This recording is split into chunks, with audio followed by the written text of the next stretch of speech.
Most respected dear family members, my pranams to you. I would like to just submit different viewpoints presented and discussed by many people around the world on the mission of or on the activities of a number of sannyasis living in different states of India. There are hundreds and thousands of sannyasis connected with different ashrams, different charity organizations, different temples, and they are doing very good work. But many a times, as Shankaracharya told, Udara Nimittam Bahukruta Vesham, there are thousands and thousands of so-called pseudo sannyasis, duplicate sannyasis in saffron dress, doing nothing, begging the food and leading an extremely lazy life. Many a times for the public it is very difficult to understand who is a real sannyasi and who is a beggar or who is a pseudo sannyasi. And of course it is not our duty to inform who is not good, who is good.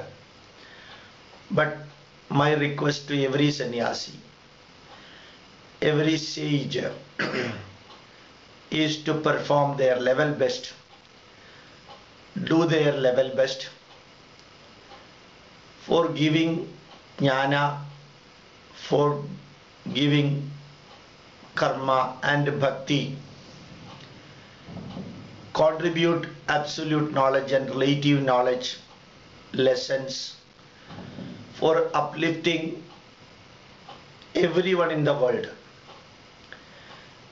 and make them understand about the karma that they have to perform in their personal life, family life, social life, national life, and why they should do their karma, how they should do their karma, and what is selfless karma, and what is positive selfish karma, and what is negative selfish karma. It is the duty of the sannyasi to inform about the devotion, the bhakti, and in India, as you may be knowing, that bhakti and spirituality is becoming the disease and offering to the God is becoming the symptom of the disease. A number of sannyasis are focusing only on bhakti or devotion. Particularly in North India, I have seen when they do bhajans, they think that when only worshipping Rama will be enough, or worshipping Lord Krishna will be enough for making their life and also their family life comfortable and happy. The sannyasis do not remind them about the duty or the dharma that they have to perform in their life. Many sannyasis think that when keeping in their ashram and doing some puja and doing meditation, sitting in the ashram, these are all enough for a sannyasi. But remember that a sannyasi should never do anything for himself. If he does everything for his own moksha and his own happiness and his own comfortability, then it is selfishness.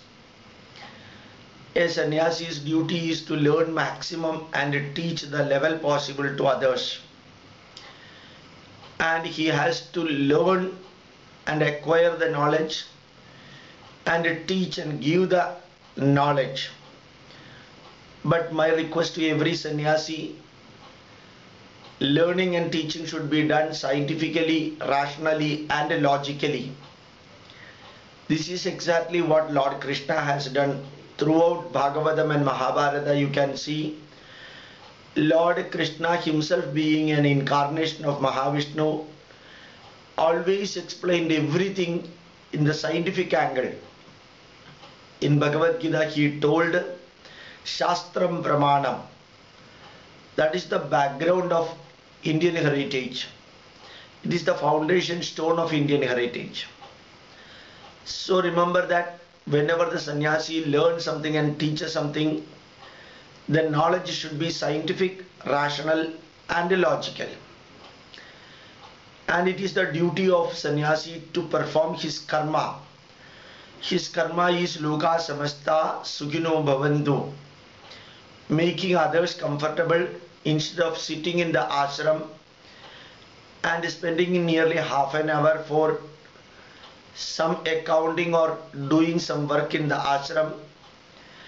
Let 80% of their work be done outside the ashram for bringing people together and creating knowledge on the truth, fact and essence of the world. Let the sannyasi teach the people about their karma, why they should do karma, what is meant by karma bala, and what is meant by rational, logical and scientific devotion. That also should be taught to the people. And it is the duty of the sannyasi to give as many good messages as possible. That too, after practicing in their own life, they should change the mind of the people, elevate the mind of the people by giving messages. There are hundreds, thousands of messages available in Vedas. So Vedic messages are applicable for everyone, independent of the caste, religion, creed, nation of originality and the linguistic or sexual background. So it is the duty of the sannyasi to give the messages for elevating the mind of the people and life of the people. It is the duty of the sannyasi to give the experiences of other people through the epic pathway. Giving the messages to people can be called as Vedic pathway. Giving the experiences of people or giving the experiential knowledge, it can be called as the epic pathway. And many people can understand the experience of others. They can learn a lot from the experience of others. That is why the life history of Sri Rama, Sita, Lakshmana, Bharata, Shatrughna, Ravana, Kumbhakarna, Vibhishana, Bali, Sugriva and so on are given in Ramayana. These are the experiences of people, whether they are Rakshasas or ordinary human being or the incarnation of God. Whatever may be their status, their experience can give us a lot of messages. But the thing is that instead of pumping devotion and bhakti in the story of Ramayana, let them analyze each and every individual in the, as I told you, rational way, logical way, scientific way. That is the duty of a sannyasi. Like Vedic messages are taught, Upanishadic messages are taught, like that the history of Ramayana should be taught in such a way that they have to adopt it in the life of 21st century. All whatever is explained in Mahabharata, keeping all the superstitions and all the imaginative things aside, without mixing the spirituality on that, the real historical experiences of Yudhishthira, Dharmaputra, or Arjuna, Bhima, Nagula, Sahadeva, Kundi, Gandhari, Dhritarashtra, Vidura, and Lord Krishna should be explained one by one. what they did, why they did, and what was the result of their action, what was the reward of their action, and what was the punishment of their action, how it all happened, what is the end of each individual living in Mahabharata epic. Just like we are learning the history of Mahatma Gandhi or Balagangadhara Tilakan or Savarkar, it is our duty to learn Dharmaputra as an individual, and it is our duty to learn Gandhari as a mother who has tied her eyes without seeing outside. In the name of Padivratyam, she lived like that, and what is the consequence of that happened to her children. And it should be learned just like we learn the history. So my request to every sannyasi, let them learn Ramayana, let them learn Mahabharata, and let them do the character analysis, the life analysis, the pros and cons of the life of each individual in Ramayana and Mahabharata. That can be presented as an experiential knowledge, just like we present the experiential knowledge of Dr. APJ Abdul Kalam, Dr. C.V. Raman, or Ramana Maharshi, or Socrates, or the great men who ventured to do something. And just like we are presenting the viewpoints of people, let the viewpoints of Sri Rama, Lakshmana, Bharata, Shatrughna, Gandhari, Shakuni, Kaikeyi, Mandara, everyone's viewpoints and actions are to be analyzed as though they are living human being in the 21st century. I think the sannyasis should give the messages of Vedas, the experiences of Mahabharata and Ramayana, and it is the bound duty of every sannyasi to give the correct message from the stories of Purana. Unfortunately, throughout India it is happening that the stories themselves are focused and the messages are not focused at all. Even in Kerala too, you can see Bhagavata, Purana, Devi Bhagavata and Mahabhagavata, Shiva Purana. Narrations are going on, the storytellings are going on, Katha Kalakshepam is going on. Unfortunately, many people do that for livelihood. Absolutely nothing wrong in doing that for livelihood. But the messages should be given scientifically, rationally and logically from the stories told there. If they start justifying the stories as history, then later on it will create a problem.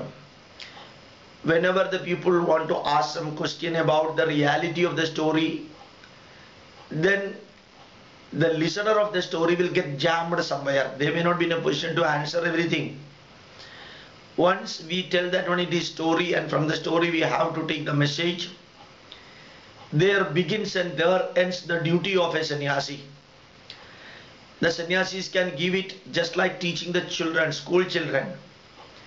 Any sannyasi can do it instead of sitting in the ashram and doing the so-called meditation and doing nothing in the name of sannyasa.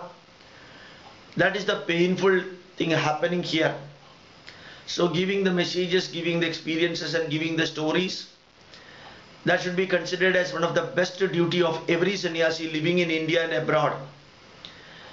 And my request to every sannyasi is that they should see what the Christian bishops, matrons and church fathers are doing, serving the people. Every Christian has got an ultimate aim of converting a Hindu into Christianity.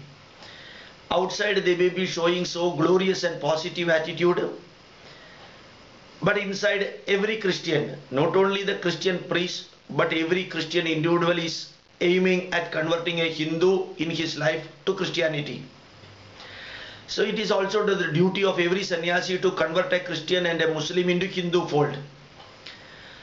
Because in the ancient period, world over people were Hindus, even though Hindu word was not there. But that has been constricted through the crooked and treachery way. The Christians converted the Hindus into Christian fold and Muslims converted Hindus into Muslim fold. They never did it with a good intention. They never did it through the Shanti pathway. They never did it through the pathway of peace. They used always the sword, and they killed those who were reluctant to convert to Christianity and Islam. And every war in the West, every war in the Middle East were fought only in the name of religion for conversion. Nothing other than that. In India, no war was fought in the name of religion or spirituality. Even though small kingdoms were fighting each other, it was never for converting people into their religion.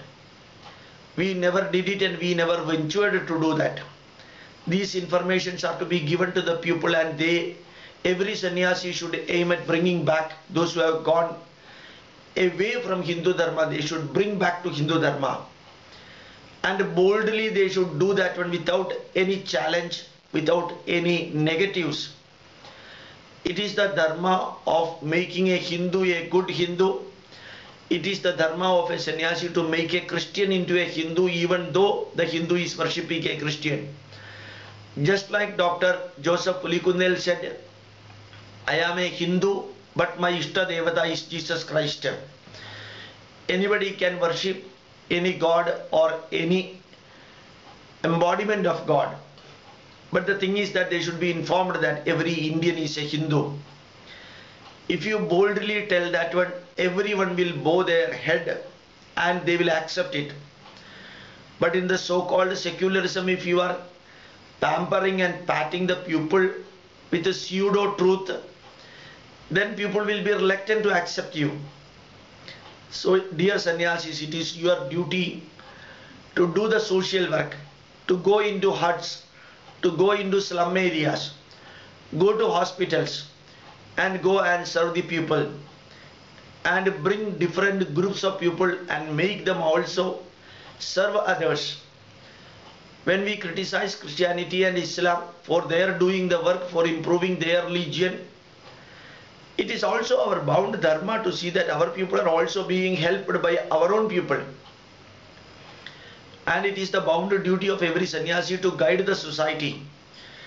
As long as they are wearing the saffron cloth and living in the 21st century, mentally keeping the 18th century mind, and physically living in the 21st century are dangerous. Why many people are not respecting the sannyasis? Because majority of the sannyasis live in their ashram doing nothing, and they want that other people come there and touch their feet. My request to every sannyasi, what qualification they have got for the common man coming there and touching your feet? Have you got the knowledge? Are you a karma yogi? Are you a bhakti yogi in the real sense told by Swami Vivekananda and Ramakrishna Paramahamsa and Ramana Maharshi? If your qualification is only the external qualification of wearing a saffron cloth, why the common people are getting cheated by touching your feet? Who wants your blessing without your knowledge, without your meritorious status in the society? Many sannyasis are keeping quiet in the name of ahimsa, in the name of dharma, in the name of bhakti, and people who are assembling to listen the sannyasis later on go to the Christian fold because they get better consolation from the church. Even though the ultimate aim of every church is increasing the number of their people in that church by conversion or by procreation, a sannyasi sits helpless when his followers go to the other fold. Why not give the consolation?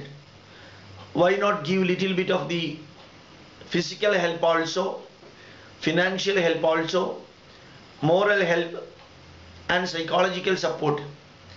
A sannyasi can give it if he has got the caliber, the knowledge about the absolute knowledge, and knowledge about karma and knowledge about bhakti.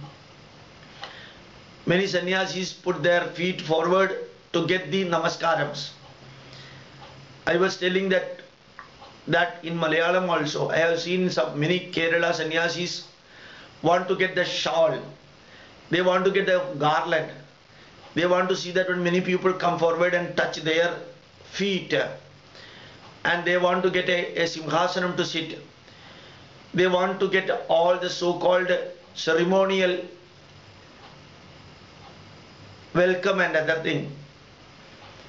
This just denigrates, this just stands as opposite what they say and what they do. Sannyasi means those who are relinquished from all these things. But they expect all type of welcome. They expect people come forward and offer them fruits, milk and all luxuries. They live in luxury and tell the people to do detached work. These two are contradictory to each other and conflicting to each other and confusing each other. Living in luxury and telling people to live in a detached way. So to every sannyasi I say, you will be standing in the mind of the people as long as you are simple, humble and you are a knowledgeable person. And you can do as Narayana Gurudeva said, you can start an ashram. Let your ashram do not have so many air conditions. A Swami living in an air condition will be termed as a luxurious Swami, 5-star Swami. A bishop can do it. You may have seen in Suvishesha Prasanga, all good news Prabhashanam coming in the TV, you can see every evangelist used to wear a tie because their heritage is from America. In America that tie is needed and a show is needed, then only people will accept. But in India, for a sannyasi, a 5-star glorious status is not needed. A Shankaracharya, Swami Vivekananda, you may be knowing Ramana Maharshi. He did not even have a proper dress. He was as ordinary and far lower, even in physical dress status, from a farmer working in a paddy field. But people worshipped him, not only Indians but outsiders also. And Ramana Maharshi lived a life with a kaupinam only. No pants, no shirts, no tie, nothing. A Swami with a glorious apparel means he is bonded with that dress. He wants to project himself. Many of the Swamis and Sannyasis used to project themselves in their special names and in their building the ashrams. Nothing wrong. If they are following a luxurious life, 10 times of that should be given to the society. Then people will understand that, otherwise people will reject. All of a sudden, a sannyasi may be getting a good name and fame, but during the course of time, you may be knowing that familiarity breeds to contempt. A sannyasi is the person who never finds Vidya Vinaya Sampanne Brahmane Gavihastini Sunischaiva Swabhage cha Pandita Samadarshinaha. Many sannyasis used to say low caste people should not come and touch. Many sannyasis, unfortunately including Shankaracharya, used to say widows should not come to them. Many sannyasis keep the poor people away. Many sannyasis give higher offer for the rich man, thinking that they will be contributing the money for the sannyasi's lifestyle. Remember that people are watching from outside what you are doing and what you are saying. Unfortunately, some of the sannyasis used to say you need not go to temple. And temple worship, offering to God, these two are needed for a common man. But when you cross that common man's level and reach spiritually to a higher level, then these things can be avoided. But for a common man, these two things are needed. Ramana Maharshi can stay in the ashram or walk in the roads without a dress. Ordinary kaupinam is enough for those who have reached the status of Ramana Maharshi. But those who have not reached the status of Ramana Maharshi, if they start walking through MG road in kaupinam people, the police will come and arrest him, because it is not expected. Many sannyasis can come in naked form. Even Jaina sannyasis without even a single dress, they deliver messages in very reputed channels. People can understand the level of that sannyasi and they can accommodate that.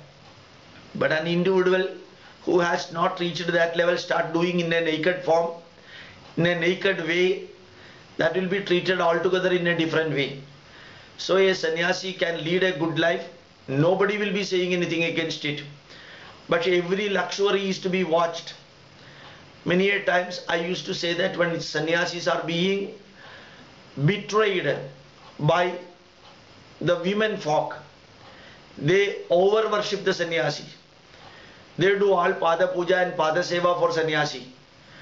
But as Swami Vivekananda said, within the saffron dress, every sannyasi's body is a human body. It is a raw human body. Mentally they might have elevated, but physically it is human body, sensitive to all type of five sensory organs.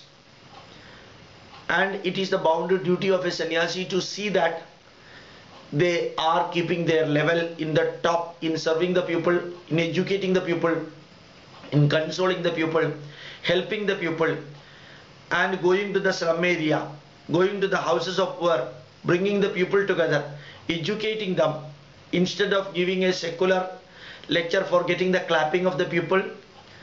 Let them really learn Hindu Dharma and teach Hindu Dharma. Let a sannyasi never say what I am telling is the only truth. There are hundreds and thousands of relative truths, even though there is only one absolute truth. One absolute truth is known to everyone, but there are so many relative truths. The messages of Bhagavad Gita is different from the messages of Upanishad to some extent. The messages of Itihasa is different from the messages of Purana, given to different people at a different level. That should be understood. A sannyasi speaking with ego can be understood by a common man very easily. So a sannyasi should never enter into controversy. Just like the Christians do their work silently and get the things done from anywhere silently, it is the duty of the sannyasi to get the things done silently. It is the duty of every sannyasi to go and inform the ministers, the MLAs, the MPs, and keep a good positive relation with them, get the things done for the poor people. That is what the Christians and Muslims are doing, getting their things done silently, and whatever is needed, doing that perfectly. Mata Amritanandamayi is also doing that to some extent. Sai Baba is not doing that. Sai Baba followers are not doing that. And my request to everyone, do your level best to the society, to the poor, to the hungry, to the sick, to the old age. And as Swami Vivekananda said, where hunger is attacking, there Bhagavad Gita will not work. Where Bhagavad Gita work, there Bhagavad Gita is to be given in the way it should be given. Otherwise, it will boomerang or may stay for some days. After that it will be thrown out. So my request to every sannyasi, don't sit in your chair in your ashram thinking that people will come to them and for listening. Today ultra modern knowledge are available in the website, in the Google. If you go and search it, you will get it. They need not come to you. If anyone wants to learn Vedas, Upanishads, Ramayana, Mahabharata or Puranic story, they are all available in the website and in the internet, in the Google and in the face page and also in Twitter. They need not come to a sannyasi for getting a blessing and guidance in the life. If the sannyasi is keeping his high spiritual and physical, philosophical level, definitely people will come. But my request to you, first elevate yourself. Learn everything scientifically, logically, rationally as needed in the 21st century. Then only teach others. Mere bhakti is spoiling the people here. What they need is karma yoga attached with bhakti yoga and jnana yoga. in the name of spirituality, in the name of religion, and in the name of philosophy, so many people are being converted into lazy level. That is why Hindu Dharma is getting dwindled in the place where it is born. In the Western countries, many people are learning Hindu Dharma of their own. Unfortunately, there also Indian sannyasis, some of them are giving negative images. They focus on themselves and they want to project themselves. Many a times, many a sannyasis focus on getting money from outside. Maybe in the name of good project. Collecting money is not at all a bad thing, not at all negative, but proper utilization of the money, not for creating luxuries, but for supporting the poor. That is the need of the hours. Many sannyasis used to submit themselves and their knowledge, their experience with the cheap stories and low standard comments. Remember that. You may be giving more than 100 messages, and if one message is gone in a negative way, you will be remembered with that negative. Just like if you are biting a stone in the food, number of rice chewed will never be remembered, but number of stone touched your teeth will be remembered.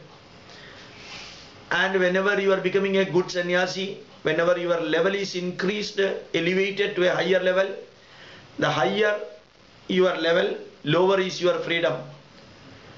Remember that a thief can run the way he wishes to run, but a policeman can run only behind a thief. A student can behave and misbehave, but a teacher can only behave. A sannyasi can only behave in the dharmic way. He does not have the freedom to go of his own way. He has got the freedom to do anything, provided he is keeping that saffron cloth away. Just like me or an ordinary man, he can do anything, even keeping away from the sannyasa rule, because I am not a sannyasi. Those who are not a sannyasi, those who are not in the sannyasa, they can do anything if they want, or if they have got the will and wish for doing that. But in the saffron cloth, giving discourses and giving upadeshas, doing negative, that will tarnish the image of Hindu Dharma. Not only his image, not only his ashram's image, but also image of Hindu Dharma and Bharat will be tarnished. Now you know that there are so many Ayurveda Vaidyas who is treating the people using the modern medicine. Not that Vaidya is getting belittled, but also Ayurveda will be getting tarnished. There are so many yoga acharyas doing the yoga teaching in the negative way. It is not that individual is getting tarnished. The whole yoga contributed by ancient Indians, that is getting tarnished by the action of these individuals. When you are teaching Sanskrit, when you are teaching Veda, when you are doing puja, when you are doing the spiritual action activities, when you are advising the customs and rituals, and whenever you are practicing Ayurveda, yoga, yogasana, dhyana, if it is not properly done, not only your name will be out, but also the real respect expected to be received for this branch of knowledge will be affected. So my request, learn thoroughly and then only teach. When you do negative, it will be reflecting in Hindu Dharma also. When a church father does a negative, nobody bothers, because Christian group will be supporting them. When a Shankaracharya's name came to a negative light, the whole press media went against Shankaracharya. But 850 people died in Pota Christian Dhyana Kendra. Even the press people kept quiet. So-called politicians kept quiet. So-called intellectuals kept quiet. When Abhaya case connected with the murder of a Christian nun, the church was protected by the politicians and intellectuals, and even judiciary protected the church. But remember that the Christians and the Muslims, in the name of Minority will get the protection because of their mass votes. But Hindus may not get that one. When you do something negative, including Hindu newspapers will project it in the negative way. Without even knowing the full truth, they may be projecting. So my request to you, be careful.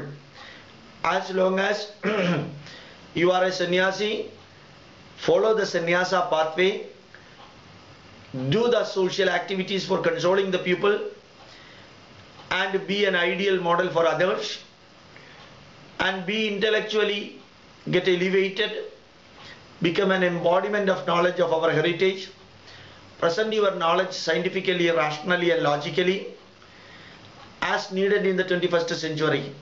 Definitely people will worship you. Never stretch your leg for getting the pada namaskaram of others. Never show that you are capable of blessing others. Never project that you are an ideal Swami. People world over are watching you. Particularly when you are delivering lecture through the TV, people are watching every action, every body movement and every body language they know. And remember that you are also an ordinary human being. Only difference, a little bit more knowledge about Indian spirituality and heritage. That does not make you a Paramahamsa Parivrajaka. It makes you a sannyasi in saffron cloth. Any individual or any of your followers, if they do not like you, they will throw you away and they will start spreading negatives about you. And when the negatives start spreading about you, remember that you are the cause for that and you are for reason for that, not the other individual. And with these words, I would like to remind once again, your ultimate aim, just like Swami Narayana Gurudeva said, Sarve Bhavantu Suginaha Sarve Santu Niramaya Sarve Bhadrani Pashyantu Ma Kaschit Dukkha Bhavet. I am sure you may be knowing the meaning of that. It is the duty of every sannyasi to preach the Vedic message. Sahana Vavado Sahana Bhunaktu Saha Vidyam Karavavahai Tejasvina Vadhitamastu Ma Vidvishavahai. It is the duty of every sannyasi to practice the Vedic message. Sangachatvam samvadatvam sambho manamsi janata deva bhagam yada purve sanjanana upasade samano mandra samiti samani samanam manasa chittamesham samanam mandram abhimandra eva samanena vo havishajuhomi samani va apo oti samana hridayani va samanamastu omano yada apasu sahasati. Understand the meaning and tell the others. And please remember that I, as Dr. Gopalakrishnan, Director of Indian Institute of Scientific Heritage, I have got only one mission, and I am thinking always on about my motherland. I am thinking about Dharma. I may not be capable, I am not qualified enough to give a guidance to a sannyasi, but with my desire to see that Hindu Dharma spreads throughout the world, with my Ichha Shakti to see that our motherland is being kept in the status of Jagat Guru, I thought that I should give this message to you. I was working as a senior scientist in CSIR for the last 25 years. My father told me that devote rest of your life fully for Bharat Mata and Hindu Dharma. That is why I am doing this. Every day I record some message and then upload in the YouTube. My ultimate aim, learning Hindu Dharma, teaching Hindu Dharma, preaching Hindu Dharma and practicing Hindu Dharma in the rational, logical and scientific way. I think others will also get involved in that mission in their own way, in their own pathway, in their own area, in their own subject of interest. But let us all work together to make Bharat Mata the glorious land of the world. Let her be sitting in the Jagat Guru position and for which, without any ego, without any biased approach, with the real knowledge about our heritage, let us spread the message to one and other world over. Bring all those who have gone away from Hindu Dharma to Hindu fold. Let every temple give permission for the entry of Christians and Muslims. Let everyone in the world learn Vedas. Let everyone try to practice in their life the Vedic message, and never superstitions, andhavishwasam come into the mind of the people. Let them all start thinking about scientific way. Hindu Dharma is the only scientific Dharma in the world. All other religion live in faith, but we live in science. Wherever pratyaksham pramanam, wherever shastram pramanam, wherever aptavakyam pramanam, wherever anumanam pramanam, these four are not existing, there Hindu Dharma will never flourish.